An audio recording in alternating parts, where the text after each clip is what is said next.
Урматтуу кыргыз элим, урматтуу коомчулук, сиздерге кайрылуумдун себеби азыркы болуп аткан кырдаалга карата болот. Бул жерде кайрылуум бүгүн кандай болот, эртең кандай болот деген суроо баарысы түшөлүп бүттү. Мыйзамдуулугу, мыйзамсыздыгы деген. Мен бул жерде эмне айта кетер элем?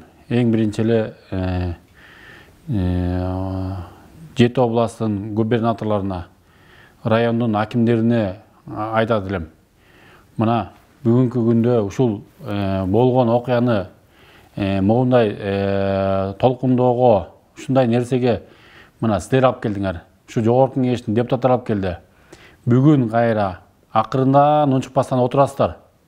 Унчукпай эмне болор экен деп акырын барып тиги президент жакка бир кишиңерди салып коюп, өкмөт жакка биз иштешебиз деген сөздөрүңөрдү айтып коюп отурасыңар. Бул силердин эки жүздүүлүгүңөр. Бул силердин мамлекетке болгон чыккынчылыгыңар, бул силердин адамгерчиликсиз сапатыңар. Мен силерге айтат элем, бүгүн жөн отурбай, ошол облустун атынан, силерге эл ишенип карап отургандан кийин элдин атынан бүгүнкү күндө эки жакты ынтымакка чакырышыңар керек. Жана мыйзамдуу талаага келүүгө силер да салым кошушуңар керек. Ошол эле маалда мен эмне айтмакмын?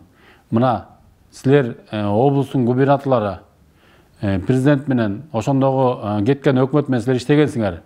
Силер ошол иштеп турган маалыңарда ушул толкундоого чейин президент менен 5 жылдык пландарыңарда кандай пландарыңар бар эле? Эмне иштери бүткөн? Эмне иштери бүтө элек эле? Эмне иштерди жасашыңар керек эле?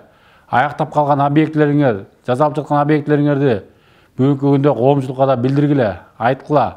Ошол эле маалда азыр мына мыйзамдуу дейбизби, мыйзамсыз дейбизби, Садыр Нуркожоевич менен эмне багытта иштейли деп атасыңар?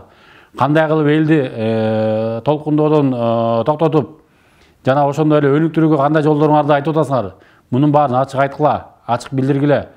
Билдирбесиңер силер бүгүнкү күндө дагы эле баягы эл толкундоого дагы алып барасыңар. Ошондой эле коомдогу саясатчылар, депутаттар, силер дагы түшкө чейин бирөө менен сүйлөшпөй туура жана так пайса турушуңарга үндөйт элем, чакырат элем. Мына эл баардыгын көрүп дегеле ушул күндөгү депутаттардан да жүрөгү айланып бүттү. 5-6 көтөргөн лидерлерден дагы жүрөгү айланып бүттү. Ошондогу мына элдик партиябыз деп кыйкырып жүргөн, шайлоого чыккан дегеле биримдик эмес, Мекеним Кыргызстан эмес, 12-13-ордон тең жүрөгү айланып бүттү. Бүгүн акыл эбизге келиш керек. Акыл эбизге эмне менен келебиз? Ынтымак менен келебиз деп айтат элем. Ынтымак бар жерде ырыс бар дейт. Азыр бирөөнү кайраштырып, бирөөнө тиги жагалданып мындай болбойт. Силер айта турган болсоңор туура президенттикин да айткыла. Сиз могу жерден момундай туура эмес кылдыңыз деп. Ошол эле маалда өкмөткө да айткыла. Сен момундай кылышың керек жана могу талаптар менен иштешиң керек деп. Ошондо эки жак тең кетирген жазабагыдай, келчүсү кайталабагыдай кылып, ошол эле маалда ынтымак бар жерде ырыс бар дегендей ынтымакташтырып бүгүнкү күндө астыда кыш келе жатат. Өлкө оор кырдаалда турат, экономикасы начар экенин баарыңар айтып келдиңер шайлоодо. Ошону жалпылап көтөргүдөй деңгээлге алып чыккыла.